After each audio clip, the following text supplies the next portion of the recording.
नमस्कार प्यारे बच्चों। आज हम प्रश्नावली 2.2 के सवाल को हल करेंगे। हम यहाँ बहुपदों के शून्य निकालेंगे और शून्यकों और गुणांकों के बीच संबंध की स्थिरता की जांच करेंगे।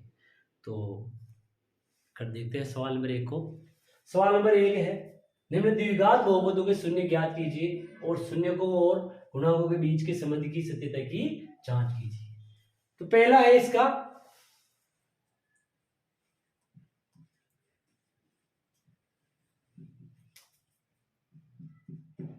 x की घात 2 माइनस 2x माइनस 8। तो सर्वप्रथम हम क्या करेंगे, इसके शून्य निकालेंगे। तो शून्य निकालना सबसे मेन होता है इस सवाल में। तो हम क्या करेंगे, सबसे पहले कैसे शून्य निकाला जाता है, कैसे इसके गुणनखंड किए जाते हैं, ये सबसे मेन काम है और ये हम सबसे अच्छे तरीके से सीखेंगे। तो बिल्कुल ध्यान से देखिए आप लोग, है ना। ध्यान से देखोगे तो आपको समझ में आ जाएगा। क्या करते हैं इसमें, ये जो यहां बहुपद दिया हुआ है इसमें क्या करते हैं, देखिए ध्यान से।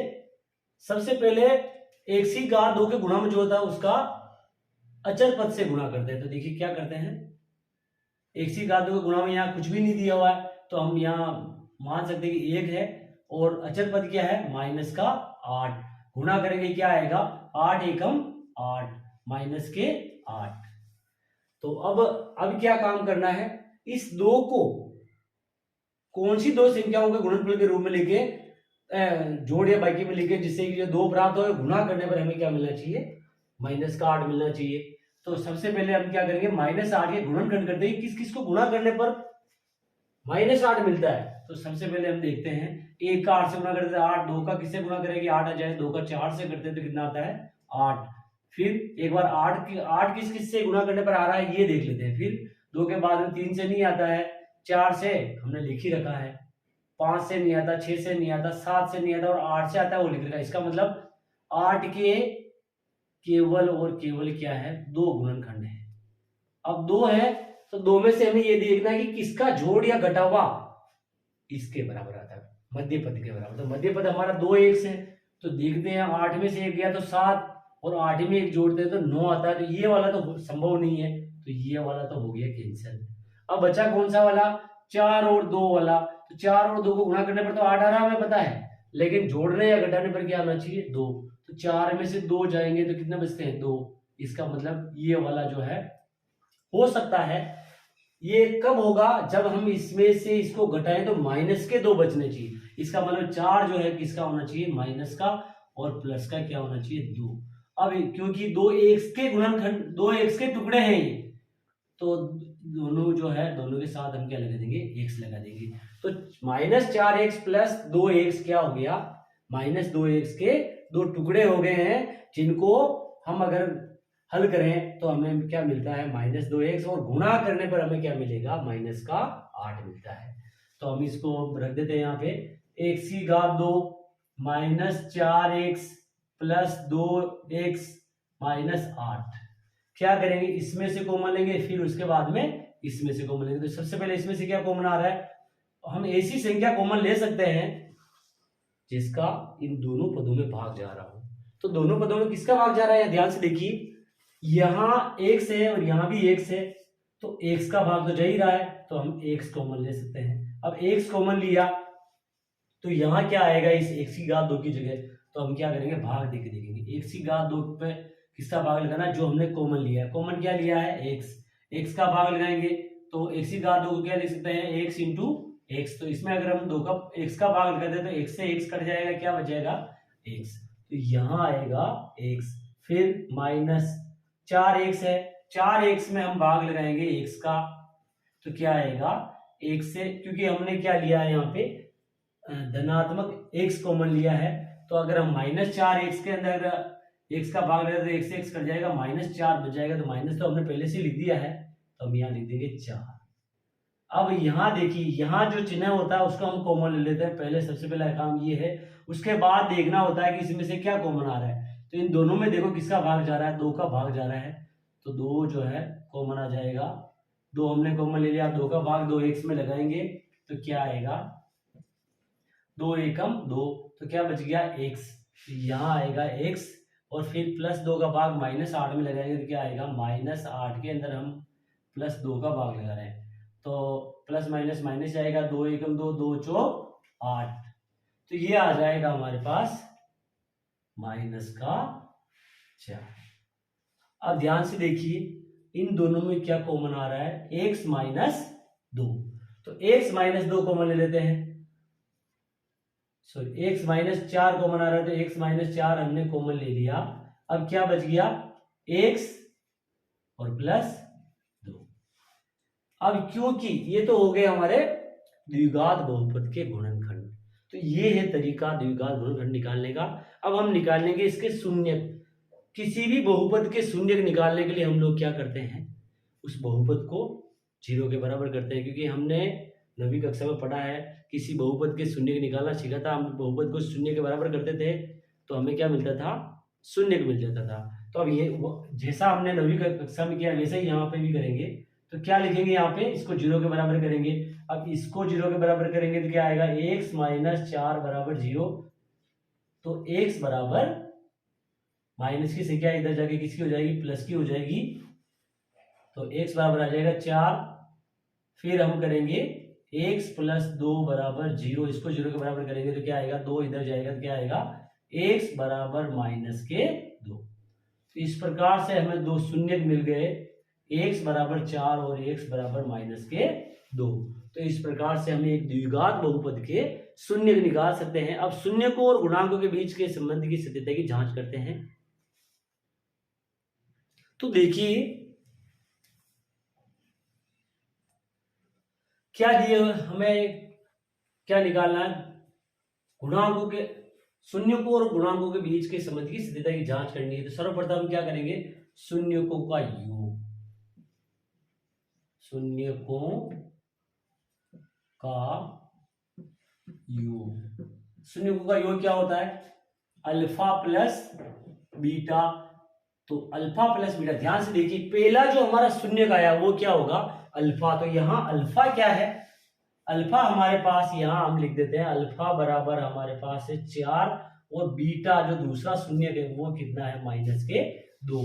तो हम यहां इन दोनों के योग करते हैं, अल्फा प्लस बीटा, तो 4 प्लस माइनस के 2, तो ये आ जाएगा हमारे पास 4 प्लस माइनस क्या हो जाएगा, माइनस 2। 4 में से 2 जाएगा तो कितना बचेगा, 2 बचेगा। तो शून्यकों का योग क्या आ गया, 2। अब हम देखते हैं गुणांकों का योग, गुणांकों का योग, ये जो होता है वो होता है माइनस बी बटे वे ए। ध्यान से देखिए ये हम कैसे पता करेंगे बी और ए के मान, हम इसकी तुलना किससे करते हैं, एक द्विघात बहुपद होता है, ए एक्स की घात 2 प्लस बी एक्स प्लस सी से तुलना करेंगे। ये जो है द्विघात बहुपद का मानक रूप है, जिसे हम बोलते हैं स्टैंडर्ड फॉर्म, और स्टैंडर्ड फॉर्म जो है ये है। अब ध्यान से देखिए यहां से अगर हम देखें एक्स की घात 2 के गुणा में क्या ए है, तो एक्स की घात 2 के गुणा में क्या है, कुछ भी नहीं है, तो ए बराबर क्या आ जाएगा, 1, और बी बराबर क्या आ जाएगा, एक्स के गुणा में क्या है, बी है, तो एक्स के गुणा में यहाँ क्या है, माइनस के 2, तो b बराबर आ जाएगा माइनस के 2। c बराबर क्या है, अचर पद, और अचर पद कितना दिया हुआ है यहाँ पे 8। तो ये जो abc के मान है, यहां से हमें क्या चाहिए, b का मान चाहिए और a का चाहिए। तो माइनस b का मान कितना है, माइनस के 2, तो हम यहाँ लिखेंगे माइनस के 2 बटे वे a का मान क्या है, 1। तो ये आ जाएगा हमारे पास माइनस माइनस प्लस, प्लस के 2, और 2 बटे वे a क्या होता है, 2 ही होता है। तो देखिए शून्यकों का योग भी 2 आया और गुणांकों का योग भी 2 आया, इसका मतलब जो है योग वाला हमने चेक कर लिया। अब हम करेंगे शून्यकों का गुणनफल।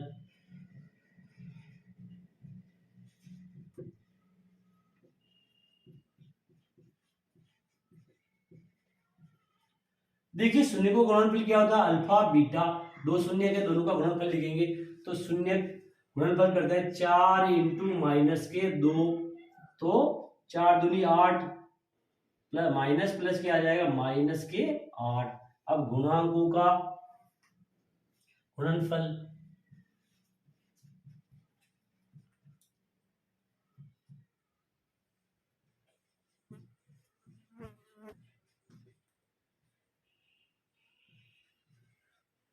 और ये होता है c बटे वे 1। तो c क्या है यहाँ पे, -8 बटे वे a।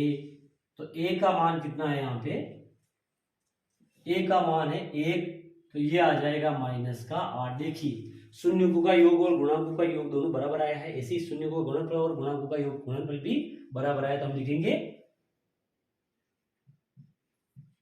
शून्यकों व गुणांकों के बीच संबंध सत्य है। इस प्रकार से जो हम इस सवाल को हल करेंगे। अब हम इसका दूसरा वाला भाग हल करते हैं। दूसरा वाला भाग है 4s² - 4s + 1।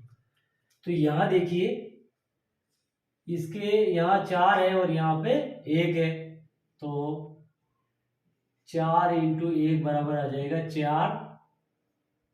अब गुणा करने पर 4 आना चाहिए, ऐसे संख्या हमें लिखनी है।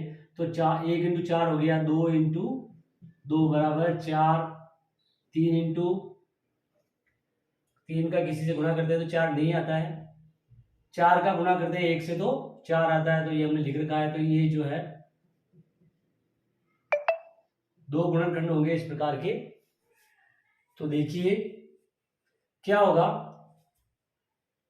गुणा करने पर हमें मिलना चाहिए -4 और जोड़ने गुणा करने पर तो हमें मिलना चाहिए +4 और जोड़ने घटाने पर मिलना चाहिए -4। तो देखिए क्या करते हैं, 2 4 और 1 5 होता है, 4 में से घटा 3 आता है, तो ये वाला तो नहीं होगा। अब इसको देखिए ध्यान से, 2 दूनी 4 और 2 में 2 जोड़ दे तो 4 आता है, लेकिन कौन सा आना चाहिए, माइनस का आना चाहिए। तो -2 में अगर हम -2 जोड़ते हैं तो क्या आता है, -4। तो इसका मतलब ये वाला जो है यहाँ आ जाएगा, क्योंकि हमारे को 4s लेके आना है, तो यहाँ लगा देंगे s और यहाँ भी s लगा देंगे। तो अब ये 4s की जगह हम जो है इसको लिख देंगे 4s² - 2s + 1। अब इसमें से कॉमन लेंगे, क्या आ रहा है इसमें से कॉमन, देखिए यहां 2 का भाग भी जाता है और s का भाग भी जा रहा है, तो 2s कॉमन ले लेंगे, 2s का भाग लगाएंगे 4s² में, 4s² के अंदर हम लगाएंगे 2 का भाग, 2s का भाग लगाएंगे तो क्या आएगा, देखिए 4s² को क्या लिख सकते हैं, s × s, नीचे क्या है 2s, तो s से s कट जाएगा, 2 1 2 2 दूनी 4, तो बचेगा 2s। तो यहां लिख देंगे 2s - 2s में 2s का भाग लगाएंगे तो क्या आएगा, 2 1 2, s से s कट जाएगा, क्या आएगा 1 1 1, यहाँ आ जाएगा 1, चूंकि यह माइनस है, हमने माइनस पहले से लगा दिया है तो लिख देंगे। अब इसमें देखिए यहाँ मैंने कहा था यह वाला चिन्ह कॉमन लेंगे तो माइनस कॉमन आ जाएगा। अब इन दोनों में क्या कॉमन आ रहा है, कुछ भी कॉमन नहीं आ रहा, तो 1 लिखेंगे, क्योंकि 1 तो हमेशा उसका उभयनिष्ठ गुणनखंड होता है। तो -1 का भाग -2s में लगाएंगे, -2s में -1 का भाग लेंगे, माइनस माइनस प्लस, और 1 का भाग 2s में लगाएंगे तो क्या आएगा 2s। अब +1 में -1 का भाग लगाएंगे, +1 के अंदर हम लगाएंगे -1 का भाग, तो माइनस प्लस क्या आ जाएगा, -1 एकम 1। अब इसको 0 के बराबर करें, इसको सबसे पहले ये कॉमन आ रहा है, इसमें 2s - 1, तो यहां लिख देंगे 2s - 1, क्या बच गया 2s - 1। अब इसको 0 के बराबर करेंगे तो करते हैं, 0 के बराबर क्या आएगा, 2s - 1 बराबर 0। तो इससे मिलेगा हमें, ये 1 इधर जाएगा तो क्या आ जाएगा, 2s बराबर प्लस का 1, क्योंकि इधर माइनस का इधर आगे किसका हो जाएगा, प्लस का। फिर एस बराबर क्या आ जाएगा, 2 इधर आएगा तो भाग में आएगा तो 1/2। इसी प्रकार ये भी सेम है, तो इसका भी हम लिख देते हैं यहाँ पे। अगर 0 के बराबर करेंगे तो क्या आएगा, एस बराबर 1/2। तो हमें शून्य मिल गया, पहला मिल गया अल्फा बराबर 1/2 और बीटा बराबर भी 1/2। अब निकालते हैं शून्यकों का योग अल्फा प्लस बीटा। तो अल्फा प्लस बीटा क्या आएगा, यहां से देखो 1/2 प्लस 1/2, तो आधार सेम है तो क्या आ जाएगा, 1 और 1 2/2, तो 2 एकम 2, तो ये आ जाएगा हमारे पास 1। अब ध्यान से देखिए ये क्या होता है, -b/a होता है। अब यहाँ a का मान क्या है, ध्यान से देखिए a का मान है हमारे यहाँ पे 4 और b का मान कितना है -4 और c का मान है 1। तो a का मान यहाँ रख, b का मान कितना है -4, तो माइनस कोष्टक -4/a कितना है 4, तो ये आ जाएगा माइनस माइनस प्लस 4/4, तो 4 एकम 4, ये आ गया 1।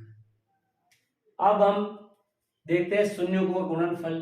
तो शून्यों का गुणनफल क्या होता है, पहला शून्य का 1/2, दूसरा भी 1/2 है, तो गुणनफल करेंगे तो क्या आएगा, 1 और 1, 1 × 1 1 और 2 दूनी 4, 1/4 आया, और ये होता है हमारे पास c/a।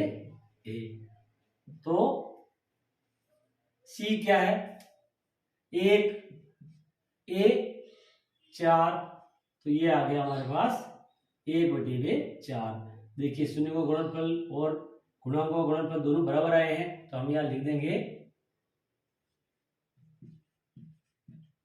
शून्यकों व गुणांकों के बीच संबंध सत्य है, सत्यापित है। इस तरीके से जो हम इसको हल करेंगे। अब हम इसका तीसरा वाला भाग हल करते हैं। तीसरा वाला भाग है इसका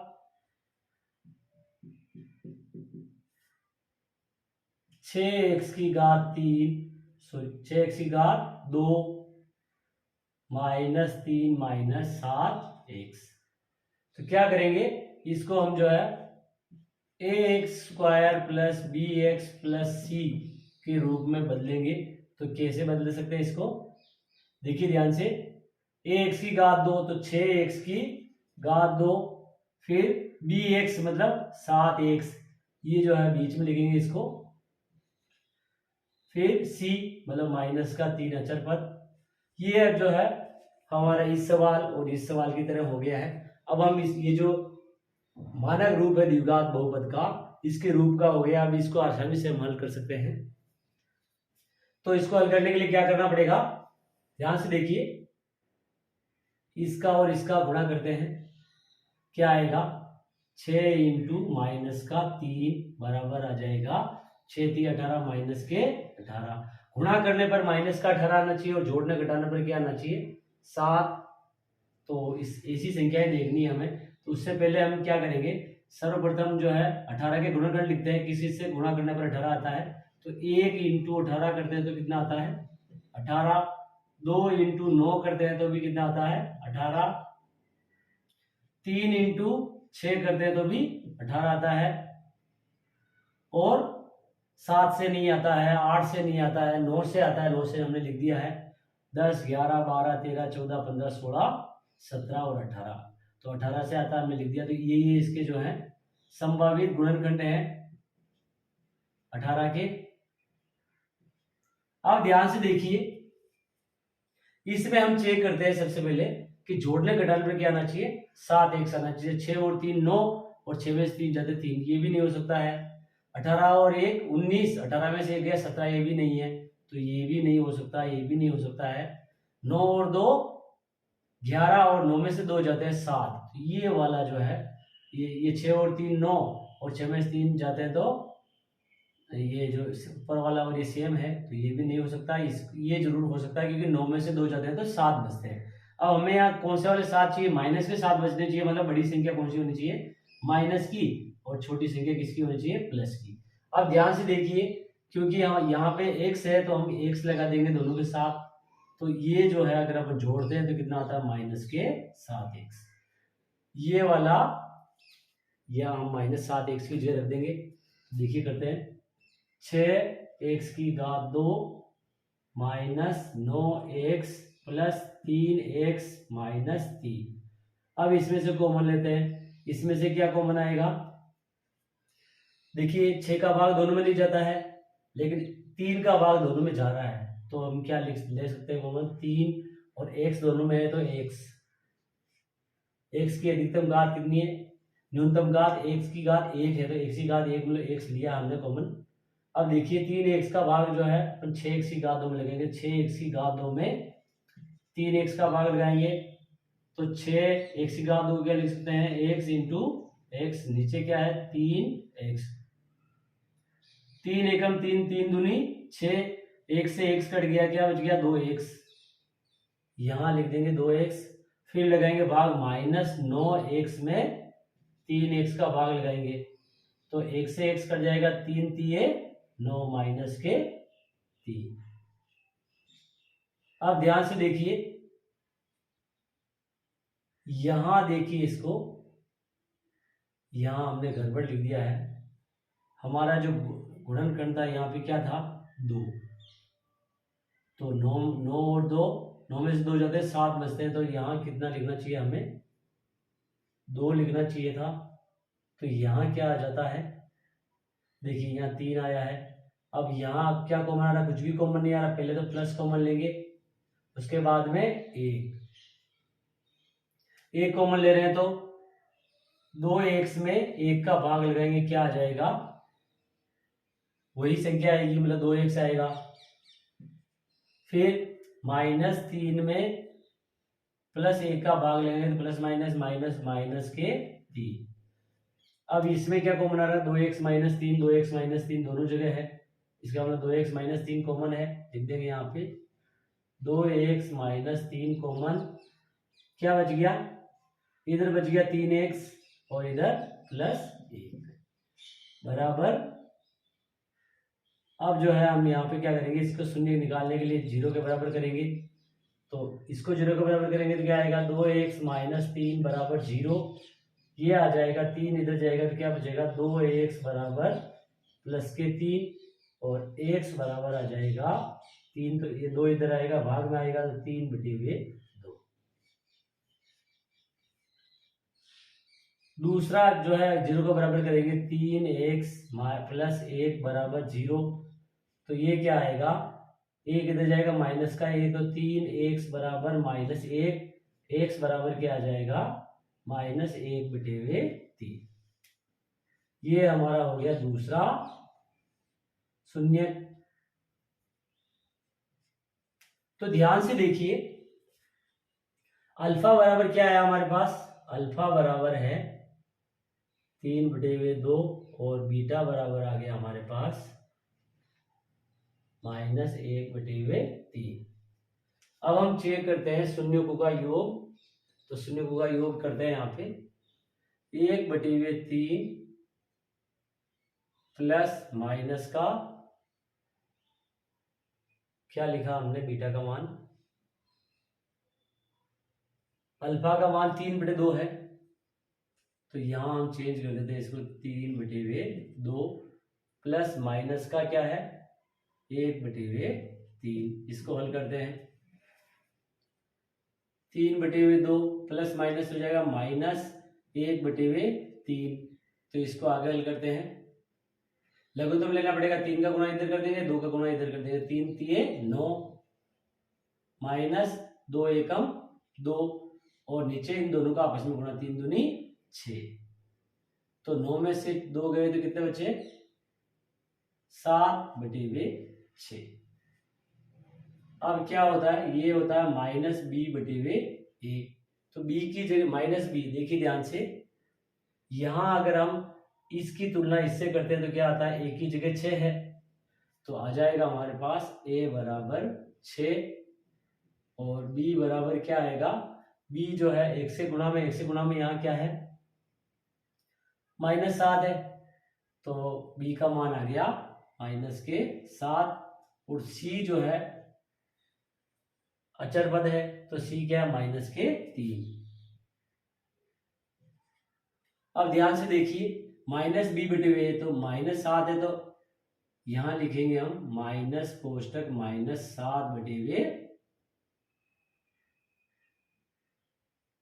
c है ये a है 6, क्योंकि a लिखा हुआ है, तो आगे देखो इसको क्या आगे क्या आएगा इसका हल, -+ 7/6।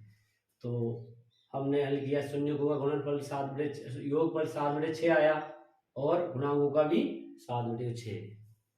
अब आगे देखिए शून्यकों का गुणनफल क्या होगा, अल्फा और बीटा का गुणनफल, तो करते हैं 3/2 इंटू माइनस का 1/3, ये आ जाएगा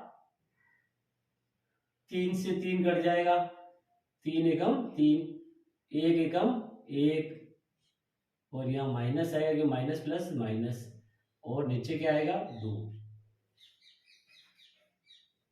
अब निकालते हैं c/a होता है ये, तो c क्या है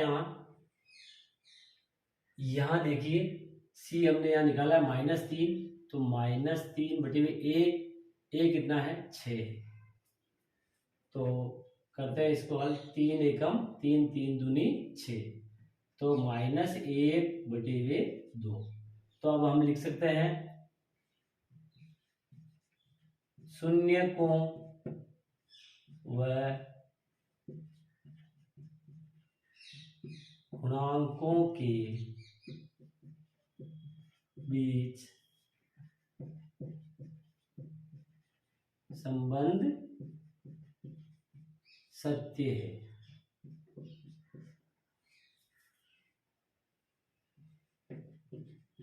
सत्यापित। इस प्रकार से जो है हम इस सवाल को हल करेंगे।